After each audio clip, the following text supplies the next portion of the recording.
નમસ્કાર વિદ્યાર્થી મિત્રો, આજે આપણે ધોરણ 8 વિષય ગણિત ચેપ્ટર 6 વર્ગ અને વર્ગમૂળ તેનો સ્વાધ્યાય 6.3 છે તે મિત્રો આજે જોવાનું છે।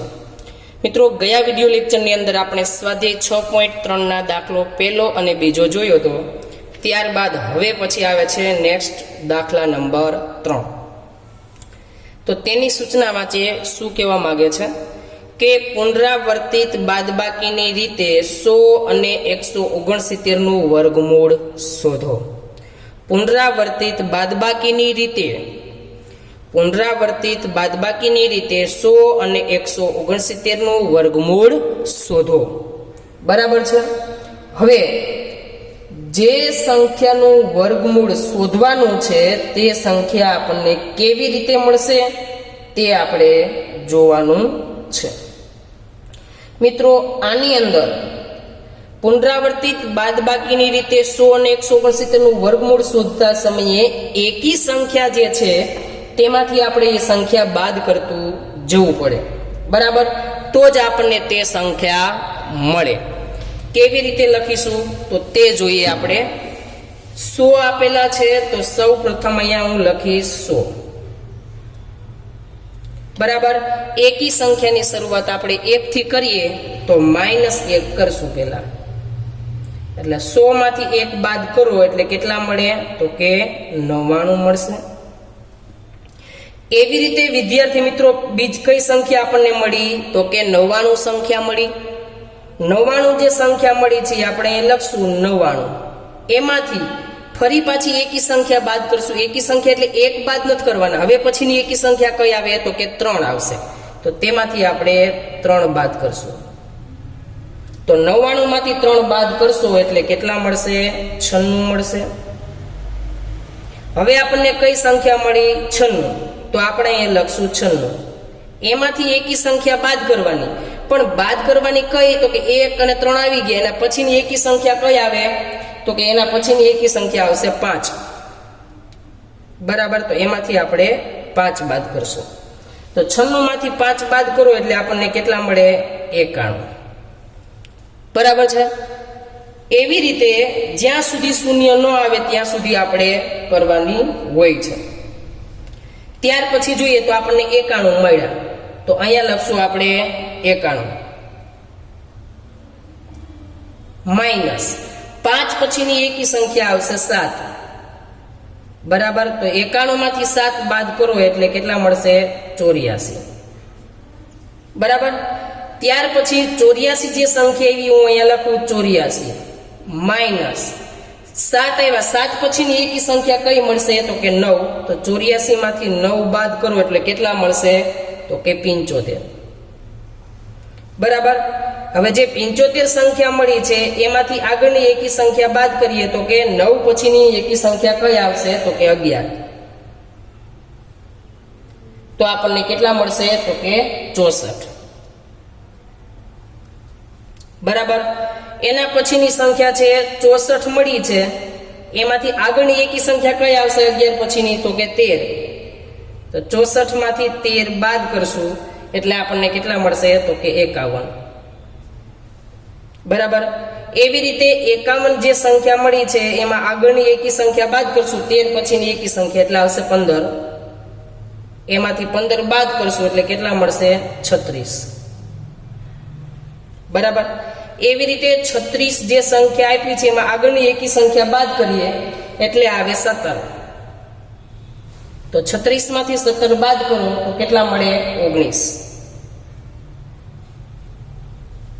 બરાબર, અને એના પછીની 19 જે સંખ્યા એવી એના પછીની આગળની એકી સંખ્યા 17 પછી તો કે 19 આવે, તો 19 માંથી 19 જાય તો શું મળ્યા 0। તો આવી રીતે આપણને 0 જવાબ મળી જાય ત્યાર પછી જ આપણે એને સ્ટોપ કરી શકીએ, એટલા માટે અહીં લખશું 100 એ પૂર્ણ વર્ગ સંખ્યા છે। બરાબર, એટલા માટે આપણે એને 100 નું વર્ગમૂળ કેટલું લખી શકીએ 10 લખી શકીએ। બરાબર છે। તો આવી રીતે આપણે બાદબાકીની મદદથી કરી શકીએ. હવે નેક્સ્ટ જે દાખલો છે તે તેવી જ રીતે આપણે કરતું જવાનું છે. તો તે જોઈએ આપણે. અહીંયા છે 169, બરાબર. તો સૌ પ્રથમ અહીં લખશું 169. પેલા એકી સંખ્યા કઈ બાદ કરશું? 1. એટલે આપણને કેટલા મળે? 168, બરાબર. હવે જે જવાબ આવ્યો છે 168, એમાં આગળની એકી સંખ્યા બાદ કરશું. તો આગળની એકી સંખ્યા બાદ કરો તો કઈ આવે? 3. 168 માંથી 3 બાદ કરો એટલે કેટલા મળે? 165, બરાબર. હવે 165 છે અહીંયા સંખ્યા હું લખું 165. આગળની એકી સંખ્યા કઈ આવશે? તો કે 5. માંથી 5 બાદ કરો એટલે કેટલા મળે? 160, બરાબર. એવી રીતે 160 છે એમાંથી આગળની એકી સંખ્યા બાદ કરીએ એટલે કે 7.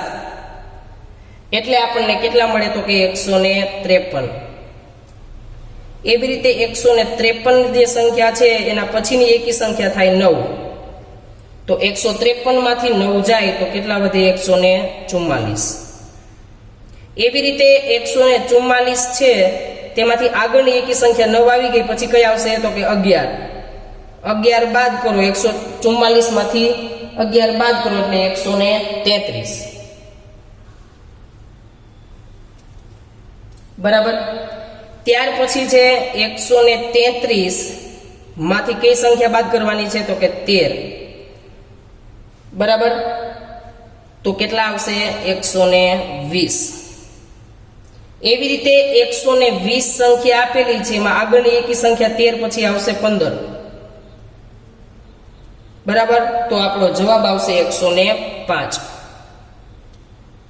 અને 105 સંખ્યા છે એના પછીની આગળની એકી સંખ્યા થાય 17.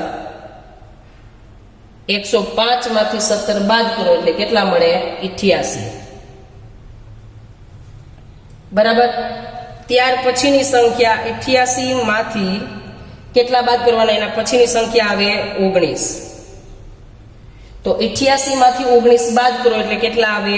69 આવે, બરાબર. ત્યાર પછી 69 માંથી આગળની સંખ્યા 19 પછીની એકી સંખ્યા કઈ થશે? તો કે 21. તો 69 માંથી 21 બાદ કરશો એટલે કેટલા મળશે? 48. અને 48 જે સંખ્યા છે એમાંથી આગળની એકી સંખ્યા બાદ કરશો એટલે કે 23, બરાબર. 48 માંથી 23 જાય એટલે કેટલા મળશે? 25. અને આગળની સંખ્યા છે 25 માઇનસ એકી સંખ્યા 23 આવી ગઈ તો એના પછીની એકી સંખ્યા આવશે 25. તો 25 માંથી 25 જાય તો 0, બરાબર. તો આપણે અહીં લખી શકીએ 169 એ પૂર્ણ વર્ગ સંખ્યા છે, બરાબર. એટલે અહીં 169 નું વર્ગમૂળ કાઢીએ તો આપણે કેટલું નીકળે? 13. ખ્યાલ આવી ગયો વિદ્યાર્થી મિત્રો? તો આવી રીતે આપણે પુનરાવર્તિત બાદબાકીની રીતે 100 અને 169 નું વર્ગમૂળ શોધી શકીએ, બરાબર છે. ચાલો ત્યાર પછીનો દાખલા નંબર જે છે 4 તે જોઈએ. નીચે આપેલી સંખ્યાઓનું વર્ગમૂળ અવિભાજ્ય અવયવીકરણની રીતે શોધો. નીચે આપેલી સંખ્યાઓનું વર્ગમૂળ અવિભાજ્ય અવયવીકરણની રીતે શોધો. એમાં પહેલી સંખ્યા છે એ છે 729. હવે 729 એ અવિભાજ્ય અવયવીકરણની રીતે વર્ગમૂળ શોધવાનું છે એટલે આપણે આને અવયવ પાડવા પડશે, બરાબર છે. તો 729 છે એટલે એકમનો અંક થાય 9, એટલે 2 વડે ભાગ ન ચાલે પણ 3 વડે ચાલે. 729 ભાગ્યા 3 કરો એટલે 243 આવશે. કેટલા આવે? 243, બરાબર. 729 ભાગ્યા 3 કરો એટલે 243. કેટલા વડે ભાગ ચાલ્યો? તો કે 3 વડે. 243 ને 3 વડે ભાગાકાર કરો એટલે 81 આવશે. એટલે કેટલા ભાગ આવેલો? 3. 27 તેરી કેટલા થશે? 81, બરાબર. 3 નવા કેટલા થશે? 27 અને 3 તેરી 9, અને 3 એકા 3. આ રીતે વિદ્યાર્થી મિત્રો એના અવયવ પડશે. બરાબર. હવે એને આપણે લખીએ કે 729 ના કેટલા કયા અવયવ પડ્યા છે. બરાબર. તો 3 ગુણ્યા 3 ગુણ્યા 3 ગુણ્યા 3 ગુણ્યા 3 ગુણ્યા 3. બરાબર. 6 એટલે કે 3 કેટલી વાર? 2 વાર. બરાબર છે. તો અહીંયા આપણે જોઈએ વર્ગ છે એટલે આપણે 2 વખત લેવા પડે. બરાબર. તો કે 3 ની 2 ઘાત, અહીંયા 3 ની 2 ઘાત, અહીંયા 3 ની 2 ઘાત. બરાબર છે. તો 729 નું વર્ગમૂળ આપણે કાઢીએ. બરાબર. તો કેવી રીતે નીકળશે? તો બધાયની અંદરથી લખશું 3 3 અને 3. એટલે 3 તેરી 9 થાય, 9 તેરી 27 થાય. બરાબર. આ રીતે આપણે દાખલાની ગણતરી કરી શકીએ. ત્યાર પછી વિદ્યાર્થી મિત્રો છે બીજી સંખ્યા જે છે એ છે 400. તો તે જોઈએ. 400 ના મિત્રો અવયવ પાડી તો શૂન્ય છે એટલે 2 વડે ભાગ ચાલશે. 400 ના 2 ભાગ પાડો એટલે 200. બરાબર. 200 ના 2 ભાગ પાડો એટલે 100. 100 ના 2 ભાગ પાડો એટલે 50. 50 ના 2 ભાગ પાડો એટલે 25. રેડી. ત્યાર પછી 25 ના 2 ભાગ ન પડે તો 3 ભાગ ન પડે પણ 5 ભાગ પડશે. એટલે 55 25 અને 5 એકા 5. બરાબર. ખ્યાલ આવી ગયો બધાને? એટલે કે 200 100 50 25 અને 5 અને 1. એટલે આપણે બાજુમાં લખશું કે 400 ના અવયવ શું પડ્યા? તો કે 2 ગુણ્યા 2 ગુણ્યા 2. 2 કેટલી વાર છે? 4 વાર અને 5 છે 2 વાર. બરાબર છે. તો આપણે બધાયની 2 ની જોડી બનાવી દઈએ. તો આપણે લખશું કે 2 કેટલી વાર? 2 વાર. 2 કેટલી વાર? 2 વાર. 5 કેટલી વાર? 2 વાર. તો આપણે લખશું 400 નું વર્ગમૂળમાં બરાબર આમાંથી કેટલા નીકળશે? 2. આમાંથી કેટલા નીકળશે? 2.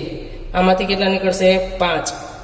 તો 5 દુ 10, 10 દુ 20. એટલે 20 નો વર્ગ કરો તો તમને 400 મળશે. બરાબર. તો વિદ્યાર્થી મિત્રો આવી રીતે આપણે આ દાખલાની ગણતરી કરી શકીએ. નીચે આપેલી સંખ્યાનું વર્ગમૂળ અવિભાજ્ય અવયવીકરણની રીતે શોધો. બરાબર. તો આવી રીતે આપણે અવયવ પાડી અને એની મેથડ આ રીતે લખી શકીએ. બરાબર. તો હવે પછી આપણે આ વિડીયોને અહીંયા પૂર્ણ કરશું.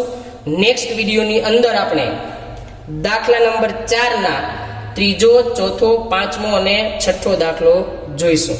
બરાબર. તો આજે આપણે આ વિડીયોને અહીંયા પૂર્ણ કરશું. બરાબર. જય હિન્દ.